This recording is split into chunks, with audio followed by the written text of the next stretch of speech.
back to another episode of Things. For those of you who follow Facebook, Bits and Bobs, and me, you might notice there's a bit of a project starting to brew. I haven't said too much about it yet. Well, I have. I recorded a whole weekend's worth of footage last weekend, some footage the weekend before, and lost a lot of it because the GoPro mic adapter is a shower of overpriced shit. So now no GoPro for a minute because I'm waiting on a new adapter to come from America, because everywhere in the UK seems to be out of stock. Managing to send the old one back, it's still under warranty, although GoPro no help whatsoever, so Amazon is thankfully sorting out for me. But ignoring that, we're now on the phone, so we'll see what that's like. Might be decent to record with, actually. So this new project, I'll start with what it involves, I guess, before we go into too much detail on what we're actually doing here. Yeah, let's do that. So, you guys may have noticed the spray booth before. It's not really been involved much in the videos, other than the axle stand ones you watched them. But there's been a few changes. Now, I might quickly put in the time-lapse videos I got the other few weekends, or I might not, depends. Yeah.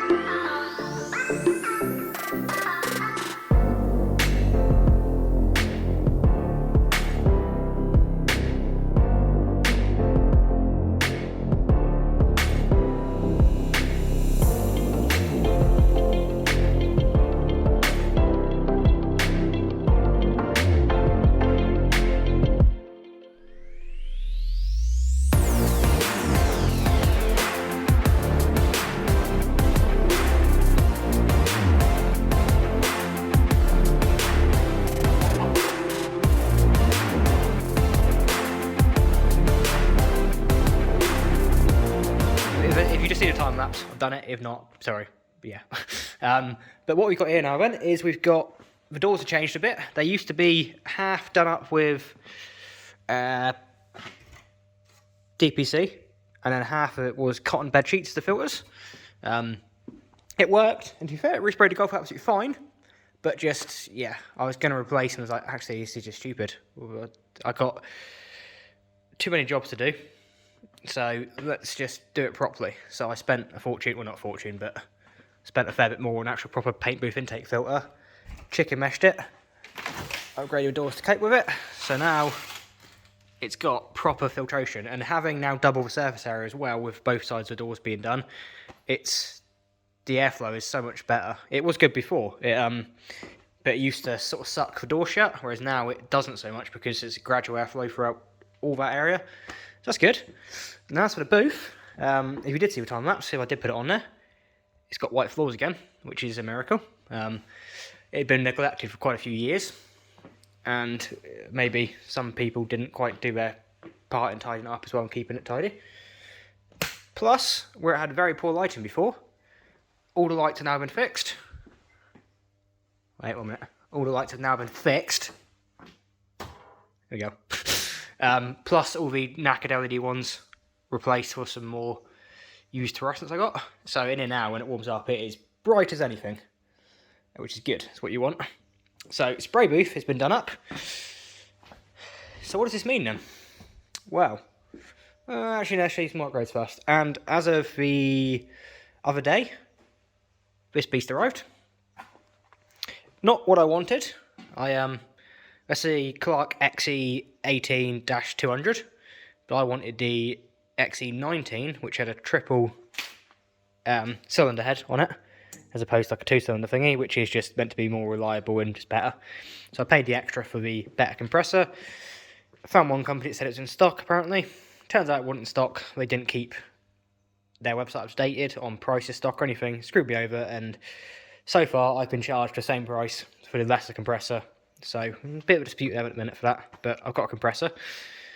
I used to pull in my uncle's old compressor, actually, I think, from my granddad's shed over here, which worked. It had a 270 litre tank, 14 CFM, about 30 years old though, so, but it would keep up spraying just fine, which was good, nice, done the job.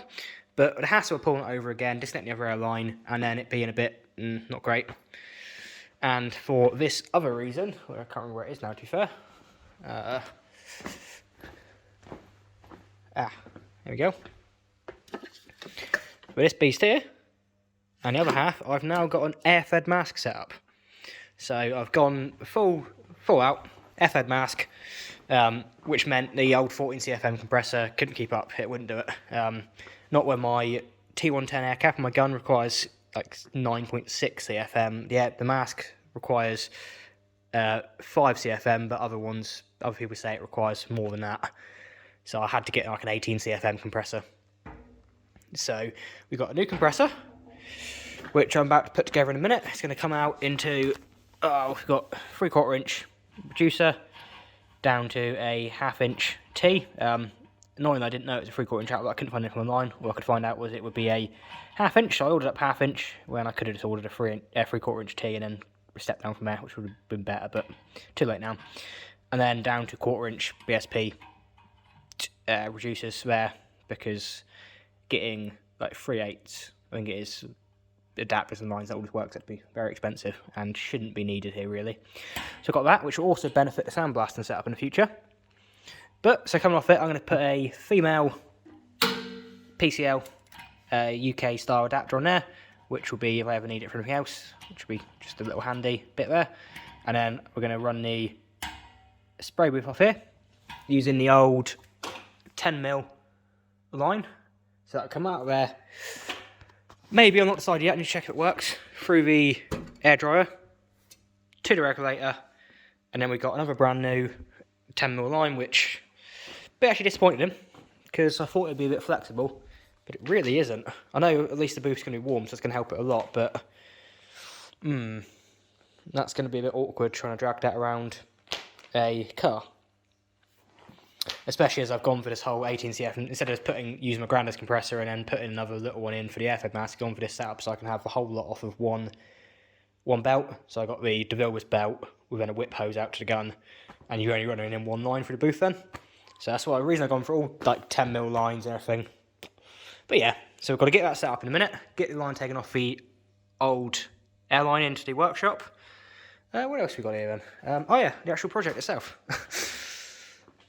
So that's the future plans in a minute. So booth upgrades, what's currently been upgraded to the booth to get it ready, and then the actual job itself. So here we've got a Volkswagen Transporter. Had a bit of roof damage, which has been repaired, and any sort of rot or anything on the van, all been sorted out as well. So pretty much it's been brought to me to do a full respray. The owner's helping out with the prep work. There's not too much prep to do. Still a fair bit, but nothing compared to like the full from start prep. And then we've got to spray this. So I'm hoping, today, it's Friday evening now. I'm hoping with any luck, we've already previously prepped these doors now. So they've been in, they've had a bit of primer on them where it's needed. They've had any filler it's required. All been keyed back, sorted out. So we got some doors ready to spray. That's getting ready to be sorted out.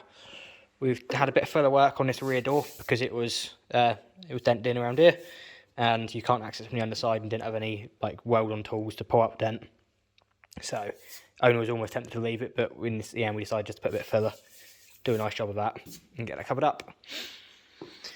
So with any luck, the doors and potentially the bonnet, I think, are going to go in for, I'm hoping I can respray them tomorrow morning. I've only got the morning at 8, and I might not make it to a car show on Sunday, so I might better crack on Sunday as well and get some of these in paint. Now I've got all the compressor set up. I think now that covers this video. It's been already 8 minutes, plus maybe more on if I put the time lapse in. I think I'm going to get cracking for now, and then yeah, next video will probably be with the setup finished and hopefully starting painting with any luck. So if you happen to want to follow this, maybe you're interested in a respray job, maybe you're a current follower and you just like watching my videos, I know there's a few that do, then yeah, why not stick around, give the video a like, drop a comment, tell me what you think. Well, not that it's going to change much at this point, but yeah, still, just do it anyway. Subscribe if you're not already subscribed to see some more, and with any luck, I'll see you next time. I've been Jordan. Cheers.